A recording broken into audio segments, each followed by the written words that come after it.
E agora nós vamos adorar a Deus exultando na sua palavra. Eu peço que você abra no livro de Atos, Atos dos Apóstolos,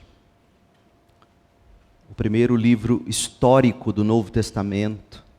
Temos os 4 evangelhos, Mateus, Marcos, Lucas, João, na sequência Atos. A obra do Espírito Santo através do ministério e da vida dos apóstolos e primeiros discípulos da igreja. Está narrado aqui em Atos dos Apóstolos, e nós chegamos ao capítulo 20, que tem se tornado, na verdade, uma minissérie dentro da grande série. A grande série é nossa série de estudos expositivos, de sermões expositivos no livro de Atos. E nós aportamos com Paulo aqui em Mileto, que é onde ele está, para ouvir a sua masterclass. Paulo, que era um homem de notório saber bíblico, teológico, missionário, pastoral. Nós estamos aprendendo com ele nesta masterclass o que significa liderança, e você precisa saber disso para a sua própria vida. Deus estabelece você como líder em diversas áreas da vida. Você precisa saber disso para servir na igreja. Você precisa saber sobre liderança para saber escolher igreja. Você precisa saber de liderança quando tiver que escolher pastor, presbítero, diácono, ou qualquer líder de qualquer ministério ou departamento na igreja. Portanto, não pense você que nós ancoramos no capítulo 20 à toa. Não, nós queremos roer praticamente palavra por palavra este capítulo. Primeiro, porque para mim este é o capítulo mais lindo, se não um dos mais lindos deste livro. E segundo, a importância dele no momento histórico em que estamos vivendo. Segundo a Igreja Batista em Goiânia, completando 80 anos, ela precisa, portanto, saber que tipo de liderança ela deve cultivar, incentivar e buscar para si mesma. Nós já estudamos o primeiro tópico da Masterclass. O primeiro tópico nós estudamos em 4 partes, você se recorda? Servir a Deus. O que significa servir a Deus? E agora nós caímos no segundo tópico, viver para Deus. Quando você diz, eu vivo para Deus, o que significa isso? Gente, a gente precisa muito saber explicar aqueles jargões que nós já assimilamos no nosso vocabulário. Eu sirvo a Deus. O que significa isso? Eu vivo para Deus. O que significa isso? A glória de Deus. O que significa isso? Se você não souber explicar isto, ainda que seja apenas para si mesmo, você não saberá colocar em prática. Ou se fizer, fará de um modo equivocado. Ou pela graça de Deus fará sem saber e, portanto, não poderá se regozijar como você poderia se você de fato compreendesse. Leia comigo Atos capítulo 20, a partir do verso 22 até o verso 24. Nós vamos introduzir o tema nesta manhã e no próximo domingo de manhã, Deus permitindo, nós concluiremos este segundo tópico da Masterclass, o tópico Viver para Deus. Esta é a palavra de Deus, ouça com fé a leitura das Escrituras. Verso 22. Agora, diz Paulo, impelido pelo Espírito, eu vou a Jerusalém. Não sei o que me espera ali, senão que o Espírito Santo me diz, em todas as cidades que tenho pela frente, prisão e sofrimento. Mas minha vida não vale coisa alguma para mim, a menos que eu a use para completar minha carreira e a missão que me foi confiada pelo Senhor Jesus. E a missão é esta, dar testemunho do Evangelho, dar testemunho das boas novas da graça de Deus. Termina aqui a leitura da Bíblia. Paulo está dizendo: o Espírito me impele a seguir. Segundo, eu não sei o que me aguarda no futuro, senão aquilo que o Espírito já me diz. E o que o Espírito me diz é que em todas as cidades que eu tenho pela frente, o que me aguarda é prisão e sofrimento. Terceiro, ele diz: mas de que importaria a minha vida se não fosse vivê-la para cumprir esta missão? A mensagem desta manhã é para um tipo de pessoa em particular. É para quem não quer jogar a vida fora. Aliás, eu quero que você honestamente pergunte a si mesmo. Reflita sobre isto. Você já parou para pensar nesta possibilidade? Você já parou para pensar na possibilidade de estar vivendo a vida de uma maneira que esteja jogando a sua vida fora? Não importa a sua idade. Infelizmente, geralmente, quem pensa conscientemente nessa possibilidade, qual possibilidade? A possibilidade de estar vivendo de um modo que esteja jogando a vida fora. Geralmente, criança não pensa nisso. Adolescente não pensa nisso. Jovem não pensa nisso. Geralmente, quem pensa nisso conscientemente são as pessoas que estão atravessando a tal da, abre aspas, crise da meia-idade. Pessoas que estão entre 40 e 60 anos, geralmente. Crise da meia-idade é uma expressão que foi criada em 1965 por um médico canadense, estadunidense, chamado Eliot Jacques. Ele morreu em 2003.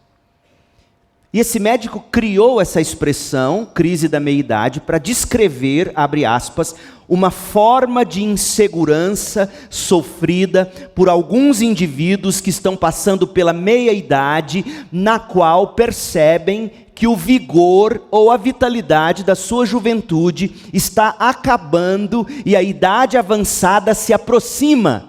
Fecha aspas. Normalmente, quem passa por isso sente uma enorme necessidade, uma enorme vontade de mudar seus modos de vida. Quem começa a sentir a tal da crise da meia-idade procura viver de um modo que para ele ou para ela faça sentido e ele ou ela sinta que não está jogando a vida fora. E aí o que essas pessoas começam a fazer? Gastos extravagantes com aquisições fúteis. Abandonam o emprego, responsabilidades. Divorciam-se. Começam a investir em si mesmo, na própria aparência e tudo de um modo extravagante. Voltam a ser adolescentes inconsequentes, buscando aventuras amorosas e todos os tipos de prazeres impensados. Diz-se que essa crise, a crise da meia-idade, ela pode ser desencadeada por vários fatores relacionados com essa época da vida.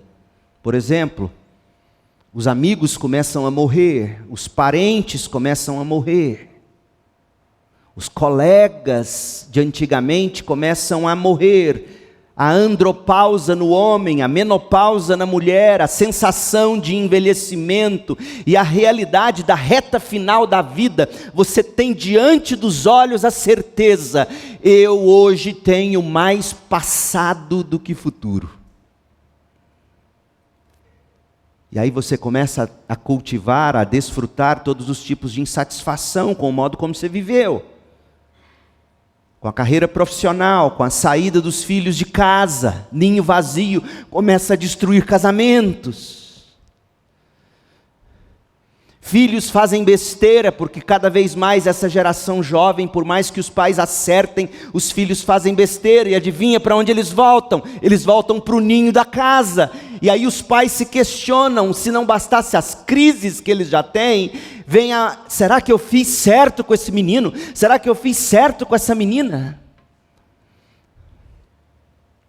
Veja bem, se você for um bom observador, tendo observado algumas das características da tal da crise da meia-idade, você terá notado que os sintomas identificados na crise da meia-idade, preste atenção nisso, rótulos são problemáticos. Ah, é a crise da meia-idade, aí o sujeito se acomoda. Para com isso. Ah, é hiperatividade, aí o sujeito se acomoda. Ah, é depressão, aí o sujeito se acomoda. Ah, é genético. Para com isso. E aí inventaram um tal de temperamento. É o temperamento do sujeito. Meu Deus do céu, para com isso. Se você observar os sintomas da crise da meia-idade, essa preocupação excessiva consigo mesmo, essa preocupação excessiva com a aparência pessoal, esses gastos exagerados com coisas fúteis, a busca de prazeres inconsequentes, querer curtir a vida, todas essas coisas, note bem, já são verificadas desde o adolescente e o jovem no início da vida.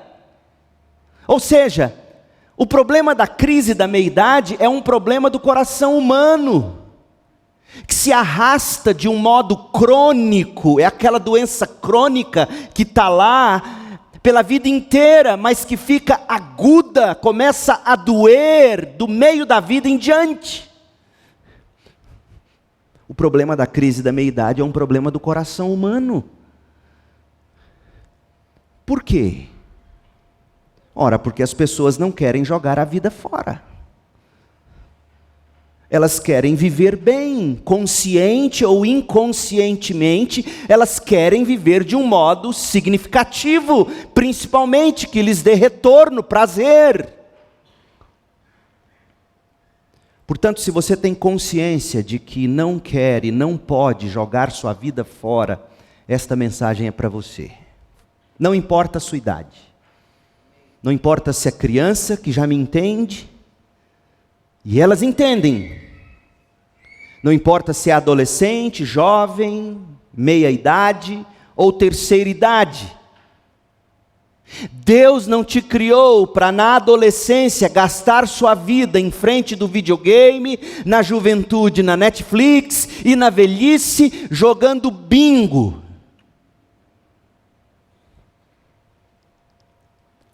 Essa mensagem é para você, não importa a sua idade, a sua fase de vida. John Piper, que eu amo de paixão, você já sabe disso. Ele tem um jeito muito especial de colocar as coisas. No livro que ele escreveu em 2003, adolescente, preste atenção no que eu vou te dizer agora. Jovem, vocês precisam ler este livro do John Piper, que se chama Não Jogue Sua Vida Fora. Leia esse livro, mãe, pai, compre, leia com ele. Não jogue sua vida fora. Foi escrito em 2003, editora Cultura Cristã. Não jogue sua vida fora, leia este livro. Pois bem, John Piper argumentou que você não precisa saber muitas coisas sobre a vida para fazer uma diferença duradoura no mundo, vivendo de um modo que lhe dê prazer de verdade e ao mesmo tempo, concomitantemente, glorifique a Deus. Porque você tem que entender isso. A glória de Deus, biblicamente falando, não é o oposto do seu prazer pessoal. Muito pelo contrário, Deus é mais glorificado em nós, diz Piper, quando nós estamos mais satisfeitos nele. O seu prazer e a glória de Deus, biblicamente falando, são a mesma coisa. Tire o seu prazer de Deus e você não terá como glorificá-lo.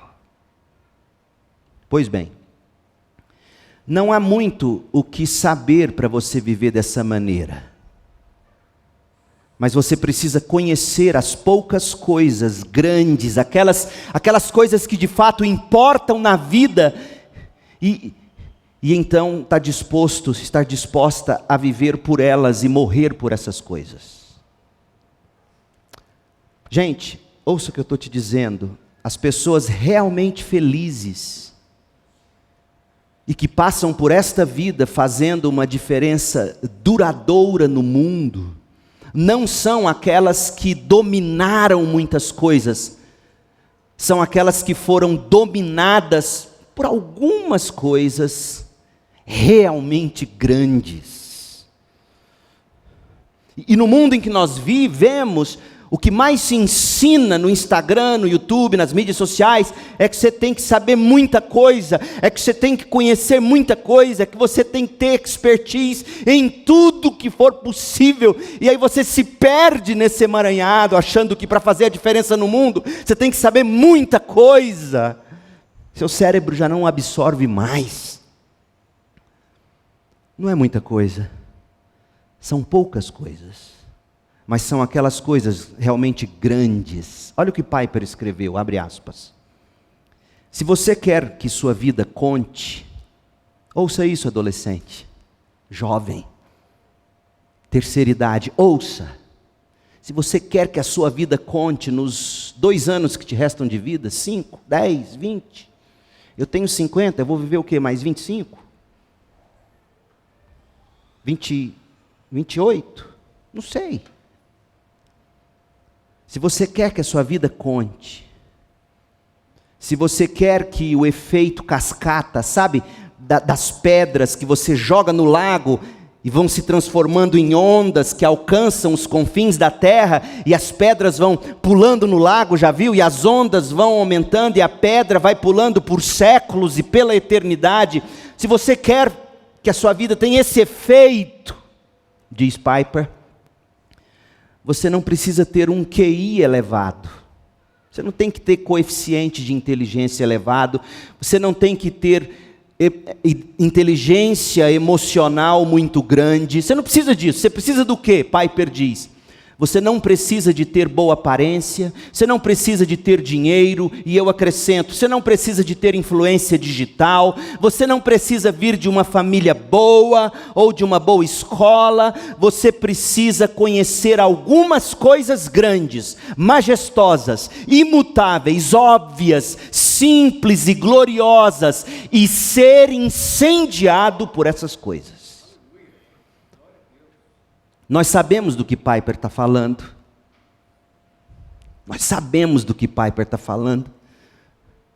Piper está se referindo a um estilo de vida que esteja pulsando com esta frase que eu vou te dizer no coração. Eu vivo para espalhar a paixão pela supremacia de Deus em todas as coisas, para a alegria de todos os povos.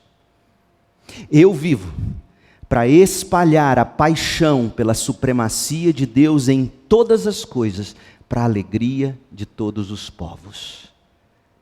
É desse modo que você fará a diferença e será feliz, feliz de verdade, enquanto você glorifica a Deus em tudo que você faz na vida. Agora, você pode não ter certeza de que, e isso é o mais trágico, não deixa eu ter te perdido neste ponto. Você pode não ter certeza de que deseja que sua vida faça a diferença. Como eu disse no início, será que você já pensou sobre isto? Será que você já desejou que a sua vida fizesse alguma diferença de verdade no mundo, para as pessoas? Não apenas para si mesmo. Diferença para a sua família, diferença para a sua igreja, diferença para os seus amigos, diferença para o local onde você trabalha, diferença na sociedade. É provável que boa parte de vocês nunca tenha pensado sobre isto intencionalmente. Talvez você não se importe muito se fará alguma diferença duradoura em prol de algo grande, enorme, muito maior do que você e o seu mundinho. Piper faz alguns argumentos que eu quero que você considere. Piper argumenta o seguinte: talvez você só deseje, geralmente essa é a grande tentação da adolescência, talvez você só deseje que as pessoas gostem de você. Talvez você só deseje que elas te achem legal, divertida, divertido. Talvez você só deseje que todos os seus amigos queiram estar por perto. Se as pessoas simplesmente gostassem de estar ao seu redor, você ficaria satisfeita. É isto mesmo? É para isto apenas que você vive? Para ser aceito?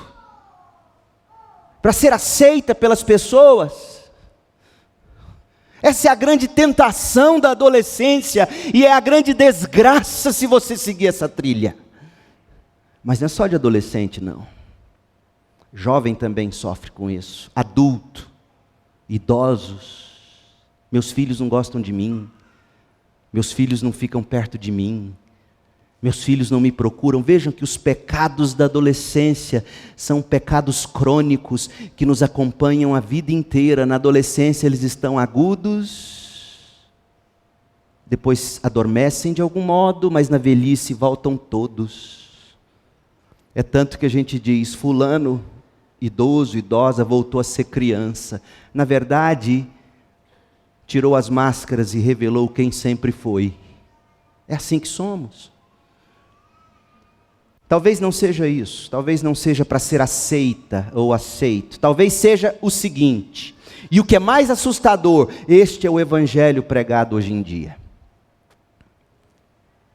Talvez você viva pensando, se eu pudesse simplesmente ter um bom emprego, se eu pudesse simplesmente ter uma boa fonte de renda, um bom marido, uma boa esposa, alguns filhos saudáveis, bem criados, encaminhados na vida, um filho só, 2 no máximo, está tão duro viver.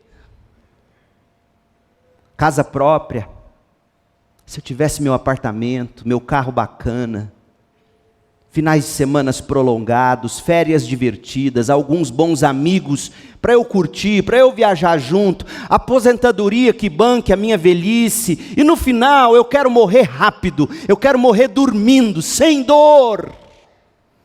Ai, pelo amor de Deus, eu não quero ir para o inferno. Talvez se você pudesse ter tudo isso, mesmo sem Deus. Aliás, com Deus apenas para te dar essas coisas, mas que te deixe em paz para desfrutar delas. Que Deus te dê a chácara dos sonhos, para no fim de semana você ir na igreja só quando você estiver cansado de acordar e ver pé de manga. Tem gente que vive assim. Sabia que meu saudoso colega Isaltino Gomes Coelho Filho, uma das razões que fez ele deixar a Igreja Batista do Cambuí, o bairro mais caro e nobre de Campinas, São Paulo, sabe qual foi uma das razões que fez ele deixar a Igreja do Cambuí e ir pastorear em Roraima, não, no Amapá, em Macapá? Chegava final de semana, a igreja estava vazia, feriado prolongado então. Aí ele procurava os membros. Não, eu fui para casa na praia. Não, eu tive que cuidar do sítio. Não. Páscoa, a igreja não tinha nem como realizar Páscoa direito.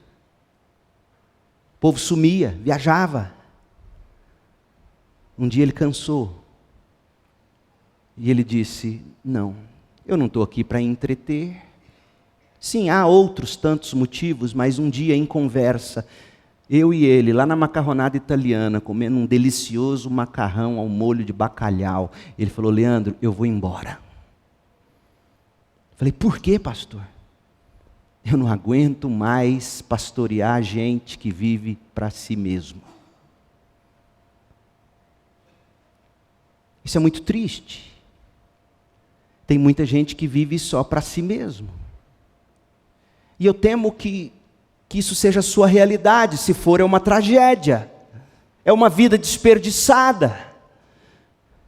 Pior ainda, milhares e milhares de cristãos, centenas, milhares de igrejas no Brasil e no mundo afora, pregam um evangelho para este fim, para você ter uma vida boa, uma vida bem vivida, nos seus próprios prazeres, com as suas conquistas materiais, com a boa saúde que Deus te dá, uma vida sem o grito de guerra, que glorifica a Deus e produz alegria de verdade, vida abundante. Qual é o grito? Eu vivo para espalhar a paixão pela supremacia de Deus em todas as coisas, para a alegria de todos os povos.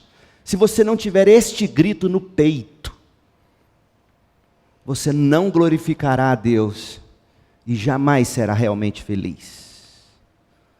Uma vida sem esse grito é uma vida desperdiçada, é uma vida em construção para tragédia, é uma vida que está sendo edificada sobre a areia dos prazeres passageiros deste mundo.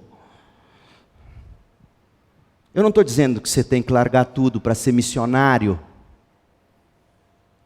Eu estou dizendo que em tudo que você faz, você tem que se ver missionário. Essa é a vida, como se diz aí de modo chique, no meio teológico, acadêmico. Essa é a vida missional. Em tudo que você faz, você é missionário. E missionário precisa da base da igreja. Deixa eu ilustrar com duas histórias que o Piper conta no livro, tentando ajudar você a entender o que é de fato um desastre, uma vida jogada fora. Essa história ele conta no livro, Não Jogue Sua Vida Fora, que você vai ler, jovem adolescente. A primeira história é a que traz um desastre que ceifou a vida de duas pessoas, mas não foi uma tragédia. Foi um desastre, mas não foi uma tragédia. Você consegue assimilar essas categorias? Porque na maioria de nós, das nossas cabeças, desastre é sempre uma tragédia, não é verdade? Mas não, no reino de Deus, há desastres que não são tragédias. A segunda história é a que traz a boa vida, e que de fato é o desastre. Já parou para pensar que uma boa vida pode ser um desastre? Um desastre que ceifou a vida de duas pessoas que viveram para o sonho americano, para o sonho consumista. Viveram unicamente para o sucesso, para a prosperidade, para o bem-estar pessoal. A tragédia, gente, não é só da América, mas de todo o Ocidente, inclusive do Brasil evangélico. Veja a primeira história. Em abril de 2000, duas senhoras, Ruby Eliasson e Laura Edwards. Essas duas senhoras morreram num desastre de carro na República dos Camarões, na África. A dona Ruby tinha mais de 80 anos. Nunca se casou.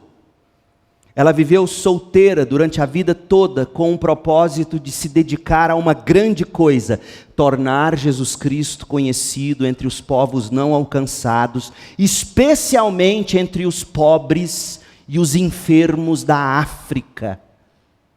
80 anos, mais de 80 anos, nunca casou, porque entendeu que o chamado dela era cuidar dessa gente. A Laura, médica, perto de fazer 80 anos, ficou viúva, e em vez de pegar a aposentadoria gorda do marido, a pensão gorda do marido, a aposentadoria gorda dela como médica americana, com quase 80 anos ela foi para a África servir ao lado da dona Ruby, na República dos Camarões. E um dia tá as duas senhoras no carrinho, num penhasco, pisa no freio, não tem freio, quebra o freio. O carro cai num penhasco. As duas morrem na hora. Foi uma tragédia? Pense bem, duas mulheres sozinhas, já idosas, uma com mais de 80, a outra perto de fazer 80, médica aposentada, precisava viver isso? Não é assim que a gente pensa? Minha mãe precisava disso. Essas senhoras movidas por uma paixão. A paixão era esta, a glória de Jesus, gastar a vida num serviço anônimo, numa missão desconhecida de todos, para alcançar os pobres, os doentes que precisam de Cristo. Duas mulheres duas senhoras que viveram para espalhar a paixão pela supremacia de Deus em todas as coisas, para a alegria de todos os povos. Pense bem antes de responder: foi uma tragédia a morte delas? Que foi um desastre? Foi. Considere o seguinte: aos 60, 65 anos, a maioria dos conterrâneos americanos dessas senhoras já havia se aposentado, parado tudo, para desfrutar a vida boa do sonho americano. Essas mulheres, 20 anos depois, já podendo ter parado 20 anos atrás, elas continuaram, sacrificialmente prosseguiram para a glória de Jesus, enquanto a maioria dos americanos desperdiçava a vida com ninharias. À luz de tudo isso, foi uma tragédia a morte dessas senhoras? Foi uma tragédia a morte da dona Ruby, da dona Laura? Não, não foi uma tragédia, foi uma glória. Porque essas vidas não foram desperdiçadas, essas vidas não foram perdidas. E sabe quem diz isso? Porque você pode estar dizendo: pastor, o senhor está sendo muito radical. Ainda bem que não sou eu que estou dizendo isso, nem o Piper. É Jesus.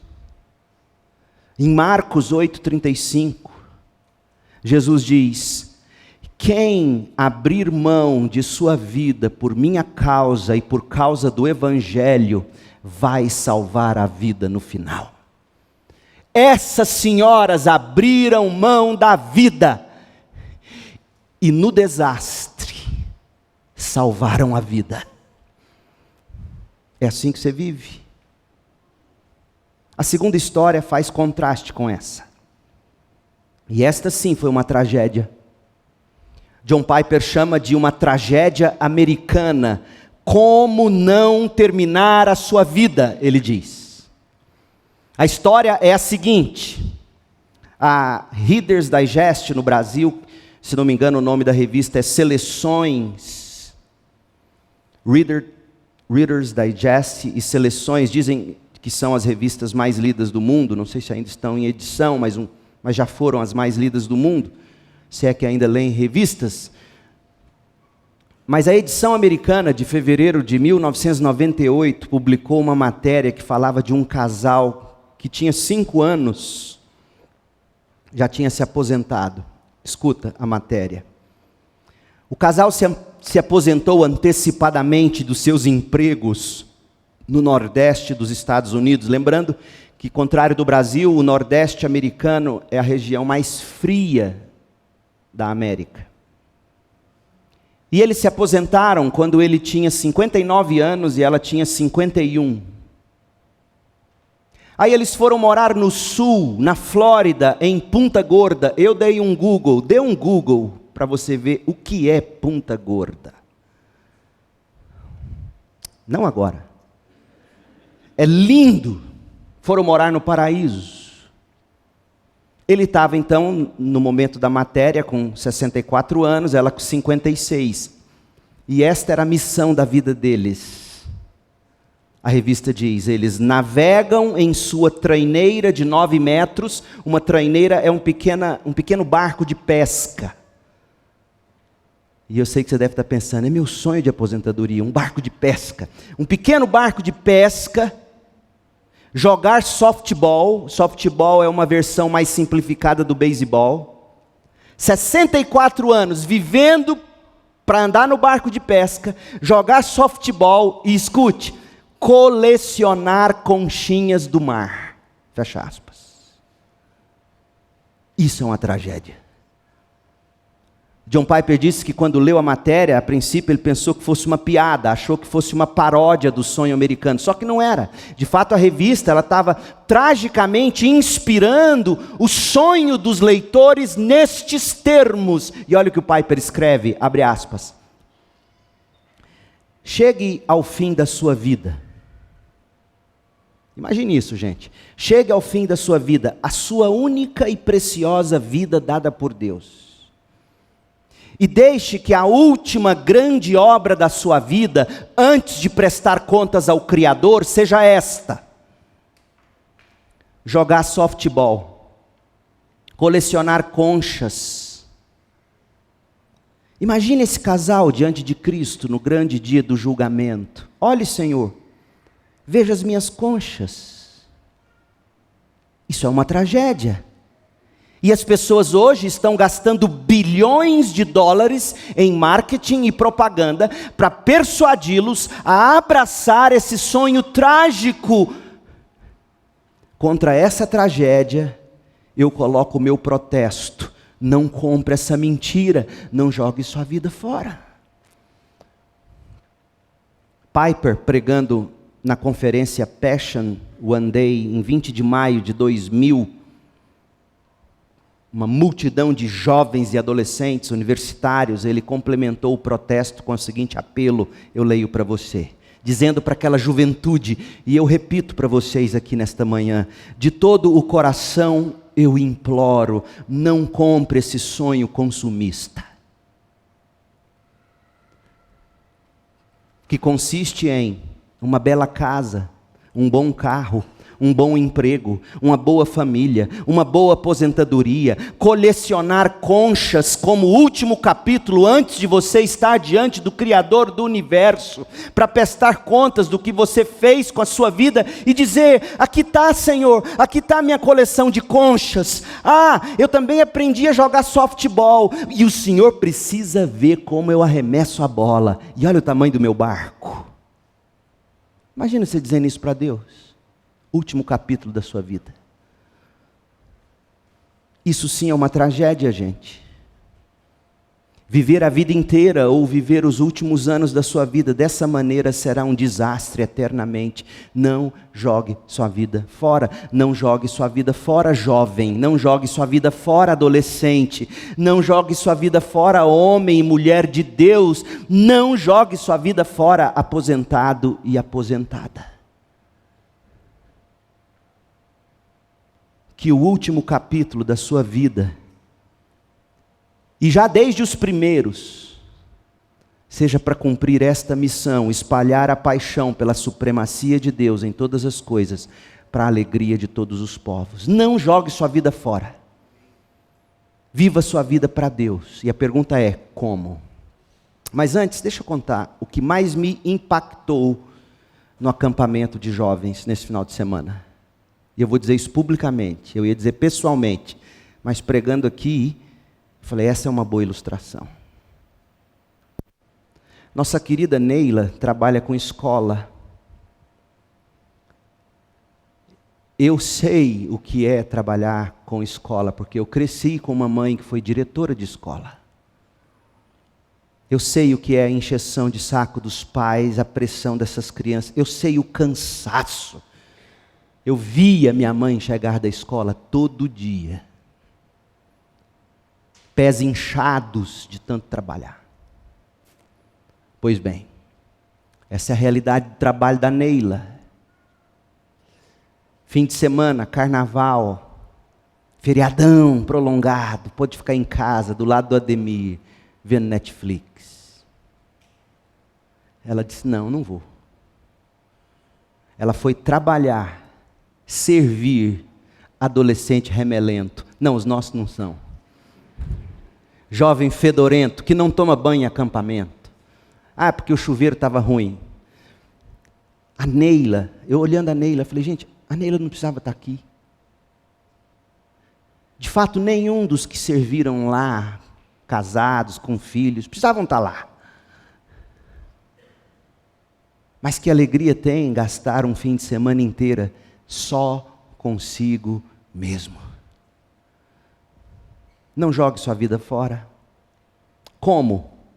A Masterclass de Paulo, ela nos traz a caríssima e tão necessária lição para esta geração. Viva sua vida para Deus. Viva para espalhar a paixão pela supremacia de Deus em todas as coisas, para a alegria de todos os povos.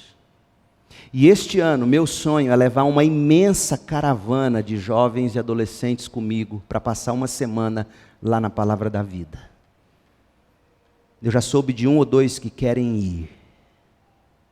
E sim, papai e mamãe, eu tenho orado para Deus tirar seu filho da medicina e colocá-lo em missões.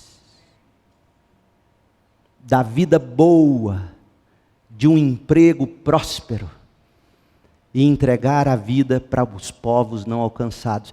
Eu tenho orado sobre isso. E se seu filho se formar médico ou empresário, que ele seja um verdadeiro missionário no ambiente em que ele está. Que ele seja generoso em contribuição, em oferta. Adolescente, jovem, você já dizima, você já oferta. Você gasta tudo só com você. Com BK, com roupa cara, com perfume caro, com celular caro. Não sobra nada para você abençoar uma viagem missionária de alguém, dizimar como convém. Se você não consegue... Por que eu estou dizendo isso? Presta atenção, porque tem gente que pode me ouvir e falar, o pastor pedindo dinheiro. Não, presta atenção no que eu vou te dizer. Se você não consegue fazer isso com o seu dinheiro, você jamais fará com a sua vida. Porque o seu dinheiro segue o seu coração. Onde você põe seu dinheiro, está seu coração. Dinheiro é um excelente raio-x do seu coração. Já faz alguns domingos que a gente está acompanhando esta aula especial de Paulo, e a gente viu que o apóstolo, que é detentor de notório saber, ele está na companhia dos presbíteros de Éfeso, e ele olhou para o passado dele, durante o tempo em que ele ministrou em Éfeso, lá na Ásia Menor, e de Éfeso para toda a Ásia Menor, ele olha para o passado dele e ele então ensina o que é servir. A gente estudou isso em 4 mensagens, recapitule comigo o contexto, Atos 20, de 16 a 21. Paulo havia decidido não aportar em Éfeso, pois não queria passar mais tempo na província da Ásia, tinha pressa de chegar a Jerusalém, se possível para a festa do Pentecostes. Por isso, em Mileto, mandou chamar os presbíteros da igreja de Éfeso. Quando chegaram, ele lhes disse, e aqui começa a masterclass. Primeiro tópico, servir a Deus. Ele olha para o passado e diz, vocês sabem que desde o dia em que pisei na província da Ásia até agora, fiz o trabalho do Senhor humildemente, com muitas lágrimas, suportei as provações decorrentes das intrigas dos judeus, e jamais deixei de dizer a vocês o que precisam ouvir, seja publicamente, seja em seus lares. Anunciei uma única mensagem, tanto para judeus como para gregos. É necessário que se arrependam, se voltem para Deus e tenham fé em nosso Senhor Jesus Cristo. O que Paulo fez aqui? Ele olhou para o passado, do verso 17 ao 21, e ele ensinou com a própria vida o que significa servir a Deus. E agora ele vai mudar o tópico. Ele vai olhar para o futuro. Do verso 22 ao 24, ele olha para o futuro e ele vai ensinar como viver para Deus. E é impressionante porque ao falar dos seus planos para o futuro imediato, sabe o que Paulo vai fazer? Você não pode deixar de ver isso. Paulo vai abrir a janela da alma dele e vai deixar a gente espiar como é que ele vivia a vida na prática. O apóstolo Paulo está abrindo a alma, abrindo o coração e mostrando para vocês agora e para mim o seguinte: tendo dito como eu servi, eu quero que vocês enxergam como eu vivo. Para você servir como eu servi, você tem que saber viver como eu vivo. E se você quiser saber como servir, povo de Deus, você precisa saber como viver para Deus. Porque não terá como você servir sem viver. E ele olha para o futuro, ele apresenta os planos imediatos dele, e ao apresentar os planos imediatos dele, Paulo diz, eis como eu vivo para Deus. Você entendeu o que ele está fazendo? Eu servi, do verso 17 ao 21, só é possível servir como eu servi, porque eu vivo como eu vivo, do 22 ao 24. Será que se você, um parêntese, abrisse o seu Google Calendar, o calendário lá no Google, sei lá qual é a planilha, ou calendário que você usa. Você abrir sua agenda, pum! O quanto essa agenda que você tem, seja no papel, seja online, seja na sua própria mente, eu tenho que fazer isso amanhã, depois, à tarde. O que essa agenda revela sobre viver para Deus? Você não vive? Pensa sobre isso. Eu quero sim te culpar de algum modo nessa manhã. E não venha me mandar mensagem particular não, que eu não vou nem ler. O meu papel é não deixar você pecar confortável. Porque a minha vida também não é fácil. Se eu contasse ela para vocês, o carroceiro do lado, o cavalo ia chorar. Vida de ninguém aqui é fácil, certo? Minha não é, sua não é. E acho ruim ver aqueles que ficam, ai minha vida, lambendo ferida. Eu escuto por educação pastoral. Eu falo, você acha que é só a sua? Você acha que a vida de Paulo era fácil? Paulo vivia assim porque ele era missionário. Mas quem disse que a vida de missionário também não é dura? Então, para você viver a vida para Deus, uma vida que serve a Deus, a sua agenda tem que revelar que de fato você vive para Deus. Você tem tempo para Ele, para orar, para ler a Bíblia, para trabalhar, e enquanto trabalha servindo o próximo, não só ganhando dinheiro. Sim, você tem que ganhar dinheiro. Você tem que manter sua família, você tem que de algum modo ser previdente para o futuro. Mas eu temo de que muita gente, em nome de previdência para o futuro, já se perdeu. E muito. Olha o que Paulo diz, ele abre a agenda dele, verso 22 ao 24, e ele diz, agora, tendo servido vocês, como vocês sabem, como eu acabei de descrever, agora olhe para o futuro comigo, veja a minha agenda comigo, eu vou mostrar para vocês como é que é viver para Deus. Impelido pelo Espírito, eu estou tentado a expor o texto hoje, mas eu não vou expor, é domingo que vem, mas vamos lá, impelido pelo Espírito eu vou a Jerusalém, não sei o que me espera lá. Você consegue viver assim, sem ter controle do futuro? Senão que o Espírito me diz, em todas as cidades que tenho pela frente, prisão e sofrimento me aguardam. Opa! Vida fácil, né? Mas minha vida não vale coisa alguma para mim, a menos que eu a use para completar minha carreira e a missão que me foi confiada pelo Senhor Jesus, que é dar testemunho das boas novas da graça de Deus. Você se lembra como é que ele terminou o verso 21? Ele terminou o verso 21 dizendo qual foi a mensagem que ele anunciou. É necessário que se arrependam e se voltem para Deus e tenham fé em Jesus Cristo. E ele termina o verso 24, tendo dito o que era o futuro, dizendo, eu vivo para dar testemunho daquilo que eu disse no verso 21. Paulo conhecia o que Jesus disse.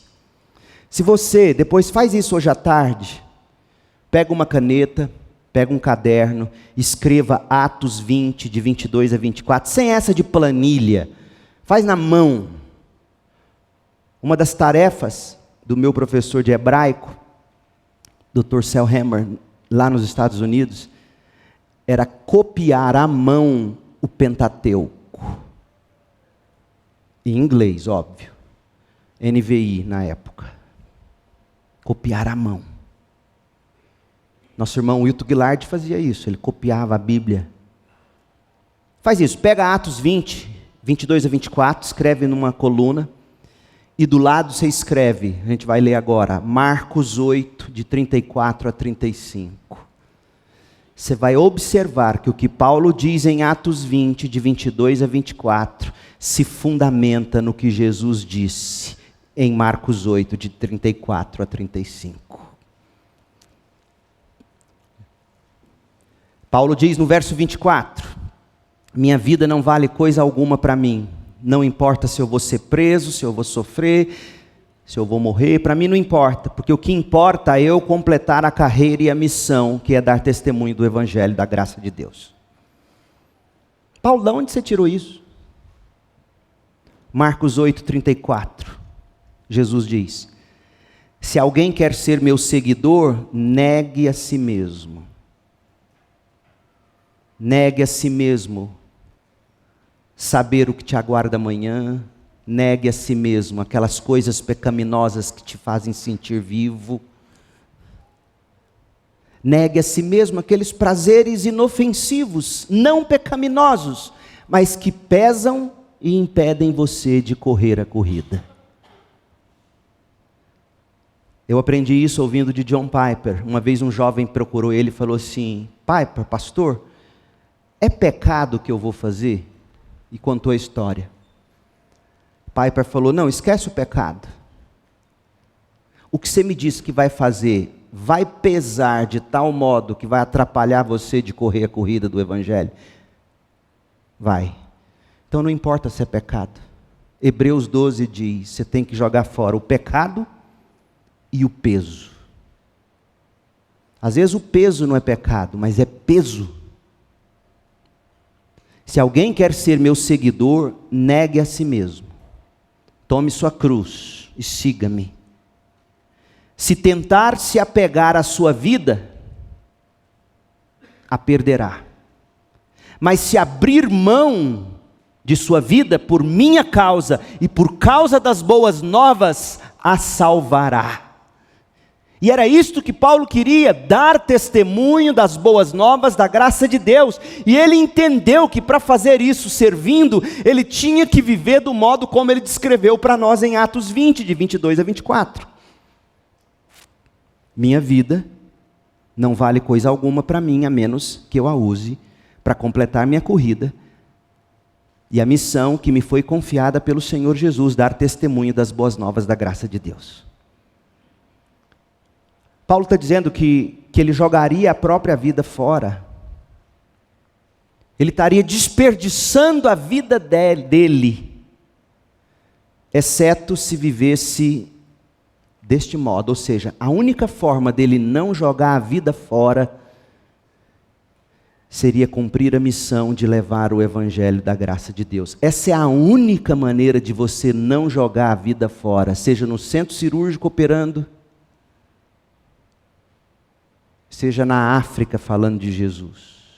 A única maneira de você não jogar a vida fora é você dando testemunho do Evangelho da graça de Deus. Você faz isso.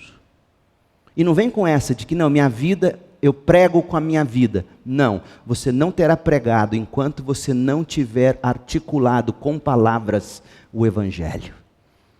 A sua vida é a isca. Mas o que salva são as palavras do Evangelho. A fé vem pelo ouvir a palavra de Deus.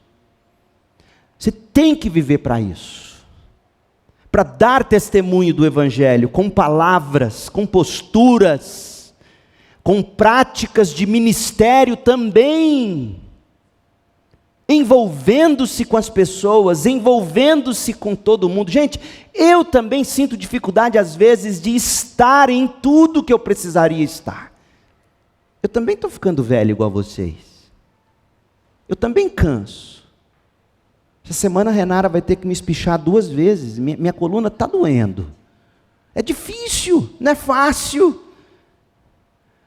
Mas a minha vida terá sido jogada fora, desperdiçada, se eu gastá-la o tempo todo só comigo mesmo, com os meus pequenos prazeres. Quando Paulo foi preso, logo adiante, ele, depois de ter expressado o que ele expressou aqui, em Atos 20, 24, quando ele estava preso em Roma, ele escreveu aos Filipenses. Olha a coerência do que ele escreve aos Filipenses, estando na primeira prisão em Roma. E veja a coerência dele com o que ele fala em Atos 20, 24, baseado no que ele aprendeu de Jesus em Marcos 8, 34 a 35. Eu estou me referindo a Filipenses 3, versículo 8. Olha o que Paulo diz. Ele tinha acabado de ensinar isso aqui, chegou a Jerusalém, foi preso, estava em Roma preso. Aí ele escreveu Filipenses, ele diz, Filipenses 3:8, todas as outras coisas são insignificantes, comparadas ao ganho inestimável de conhecer a Cristo Jesus, meu Senhor. Por causa de Jesus, eu deixei de lado todas as coisas, ou seja, eu perdi a minha vida. Lembra do que Jesus disse? Lembra do que ele disse em Atos 20:24? Não importa se eu vou ser preso, se eu vou sofrer, se eu vou morrer.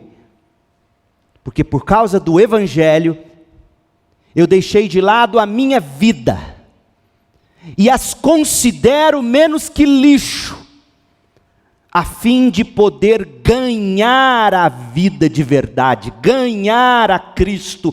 Paulo conhecia Marcos 8, de 34 a 35. Ele conhecia e ele era coerente com o que ele falou em Atos 20:24. E uma das coisas que Paulo considerou, nas palavras dele, menos que lixo, foi permanecer vivo e viver 80 e tantos anos ou mais, ganhando dinheiro, nunca ter ficado doente, curtir a aposentadoria jogando bola, andando de barco, colecionando conchinha do mar. Ele diz, eu teria jogado minha vida fora se eu tivesse vivido assim. E olha que ele poderia ter vivido assim, gente. Paulo era o discípulo de Gamaliel. Ele diz, eu preferi perder a vida. Eu preferi abrir mão daquelas coisas que talvez me fizessem sentir vivos, mas que guardam relação nenhuma com o Evangelho. Isso é desperdiçar a vida. Paulo conhecia o Salmo 63:3, teu amor é melhor que a própria vida. E Paulo foi perseverante nesse propósito. O plano de Paulo, segundo Atos 20:24, era continuar pregando o Evangelho. Logo depois que ele deixou aqui Mileto, esse lugar onde ele estava pregando para os presbíteros de Éfeso, ele escreve a carta aos Romanos. Então, eu quero que você leia Romanos 15, à luz do que Paulo tinha acabado de dizer em Atos 20:24, porque na cronologia da história, Paulo disse o que disse em Atos 20:24, tempos depois, poucos dias depois, meses depois, ele escreve aos Romanos. E aos Romanos, você vai ler depois, Romanos 15, de 23 a 33, ele diz no verso 25, Romanos 15:25, antes de visitar vocês, romanos, eu devo ir para Jerusalém, para servir o povo de lá, para levar a oferta que eu recolhi para o povo, os crentes passando em necessidade, mas depois eu vou para aí, depois eu vou para Roma, porque de Roma eu quero que vocês levantem uma oferta para mim, porque eu quero chegar na Espanha. Esse era o sonho dele. Paulo realmente terminou a corrida. Nós não sabemos se depois que ele foi solto de Roma, Atos 28, a gente não sabe se depois ele de fato chegou à Espanha. Os biógrafos, a tradição da igreja, uns dizem que sim, outros dizem que não. Não dá para saber ao certo se Paulo conseguiu cumprir o sonho de chegar à Espanha. Mas o que Paulo fez foi o bastante para, ao terminar a vida dele, ele escreveu o que escreveu em 2 Timóteo 4. A gente vai terminar com esse texto. E eu quero que você veja que 2 Timóteo 4, de 6 a 8, anos depois do que ele disse em Atos 20:24, ele foi coerente com isso até o último instante de vida. 2 Timóteo é a última carta dele. Ele estava preso pela segunda e última vez. Ele escreve para Timóteo, que pastoreava onde? Em Éfeso. Quem eram os presbíteros mais velhos que estavam servindo em Éfeso, ao lado de Timóteo? Quem eram? Os mesmos que ouviram a masterclass de Paulo. Eu chego a arrepiar, porque se eu fosse um daqueles, eu teria ouvido Paulo dizer o que disse em Atos 20:24, e agora sabendo que o meu bom velhinho Paulo, quase que eu disse Piper, o meu bom velhinho Paulo estava na prisão, seria morto, e ele escreve para o meu pastor Timóteo, e o que eu ouço ele dizer para o meu pastor, é exatamente o que ele disse para mim em Atos 20, 24. Olha o que ele escreve, 2 Timóteo 4, de 6 a 8, quanto a mim, a minha vida já foi derramada como oferta para Deus. Eu já entreguei minha vida, eu matei minha vida, eu morri minha vida, como Jesus disse que eu tinha que fazer.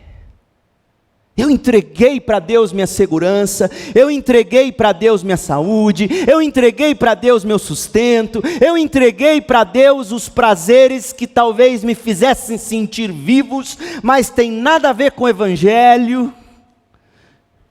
E eu fiz isso como se fosse uma oferta que eu dei para Deus. O tempo da minha morte se aproxima. E aos presbíteros escutando e lembrando de Atos 20, 24. Lutei o bom combate, terminei a corrida. Lembra que Paulo falou de correr? É a única vez, além de 2 Timóteo 4, que esse verbo correr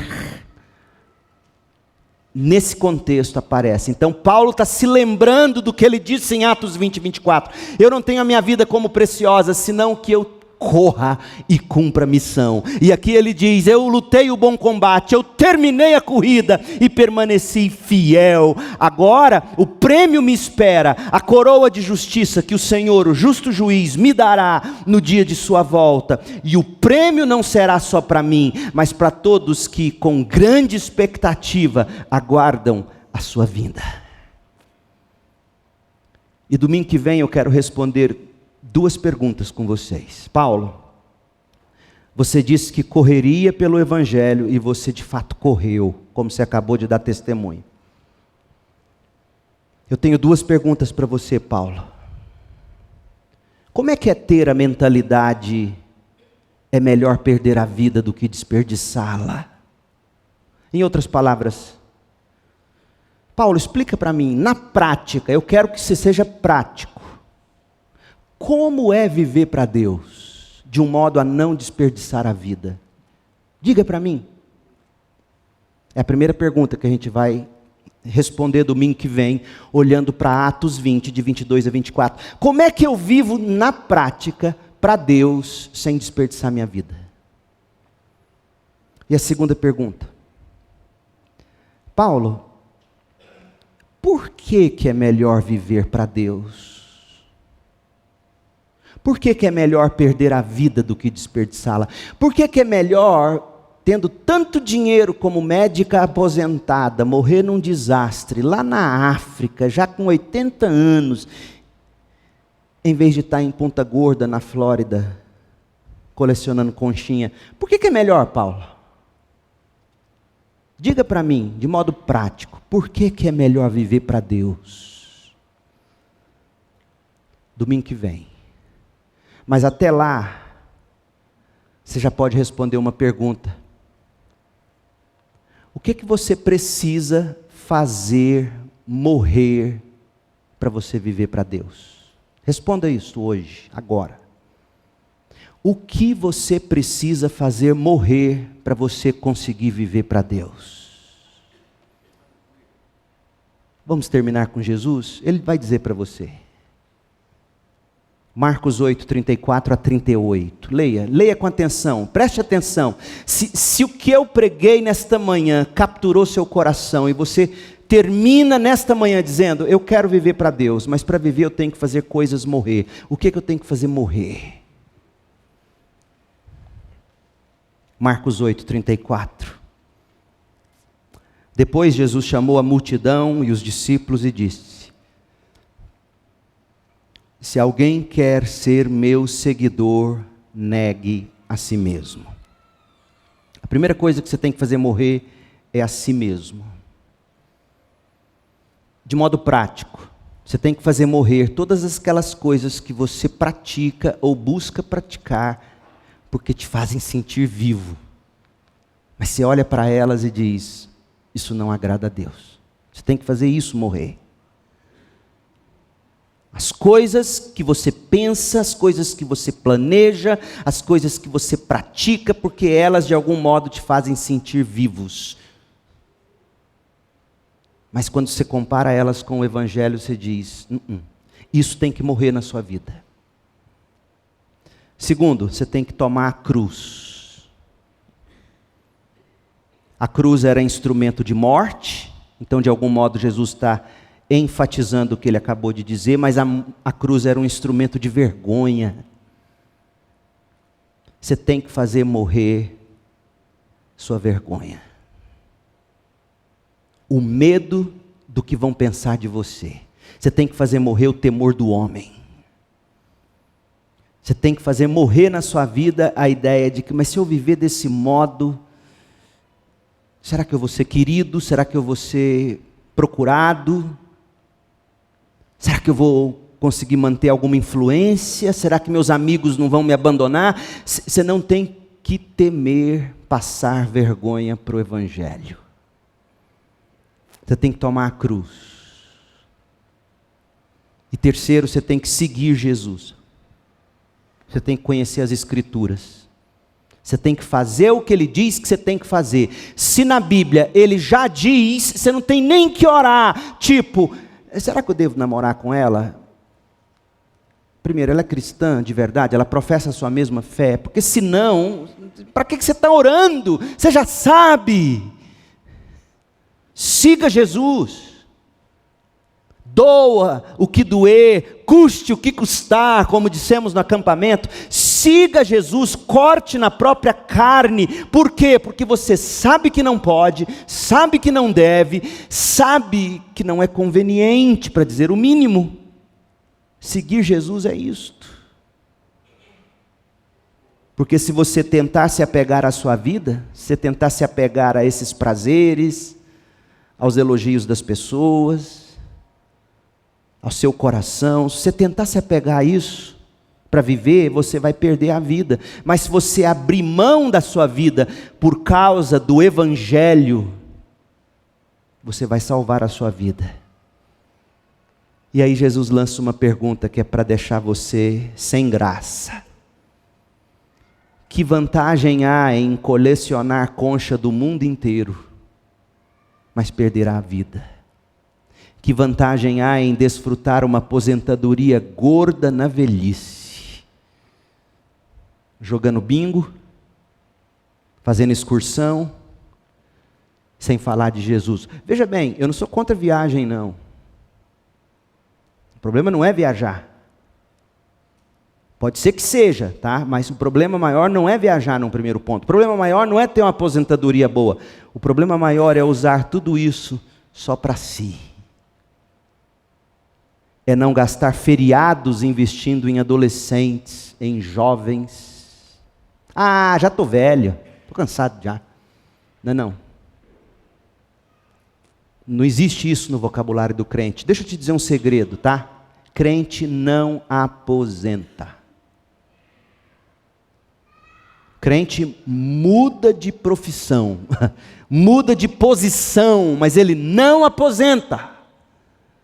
Ele continua dando testemunho do Evangelho.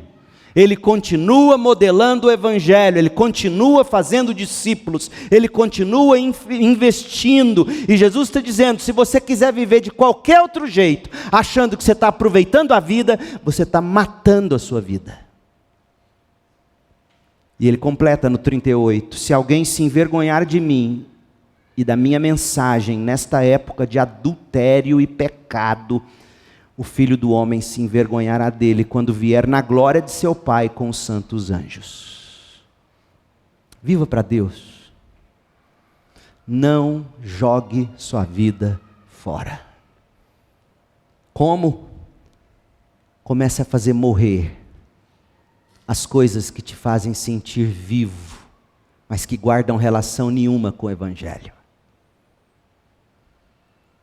Não tenha vergonha de se declarar crente, compromissado.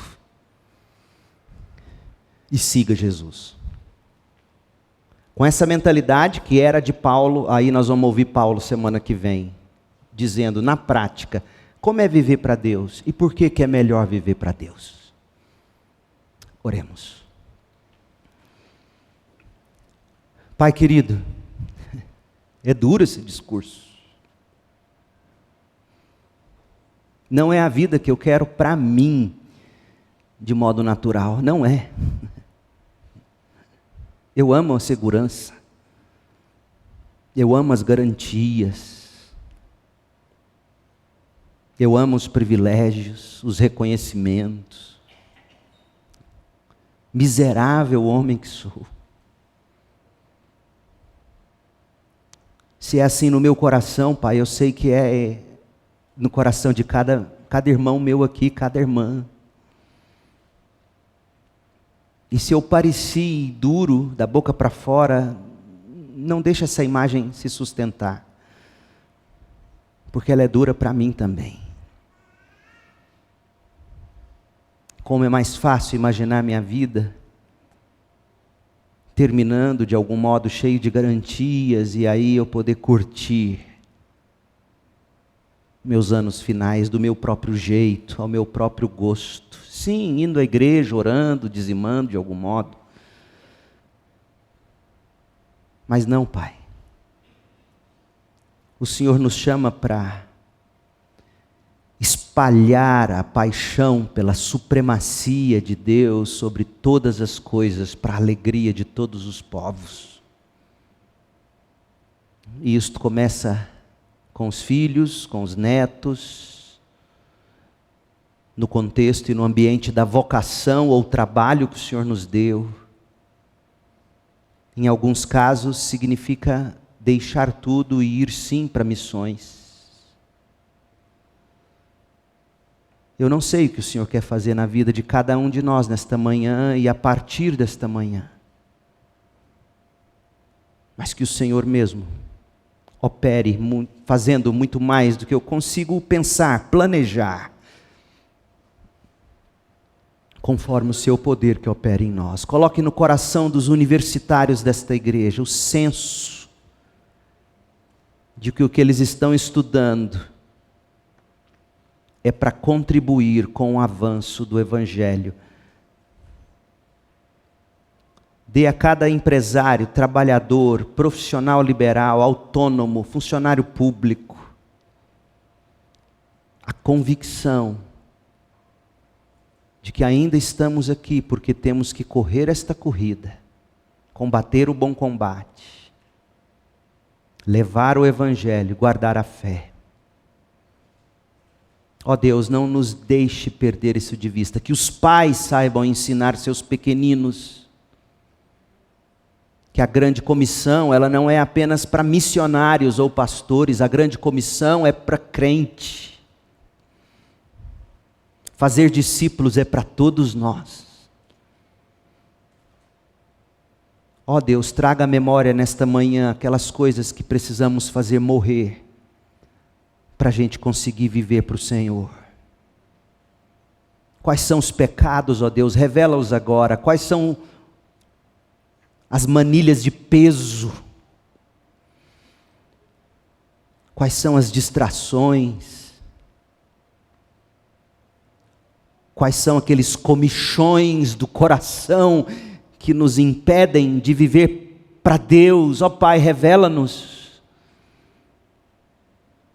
E pelo poder do Teu Espírito, faça-nos matar tudo isso, sepultar tudo isso, e que possamos correr sem embaraço a corrida que nos está proposta. Ó Deus, levante outros Paulos entre nós, que sejam nossos filhos, nossos netos, os Paulos, as Lídias, as Estérs, as Saras, os homens, as mulheres de fé.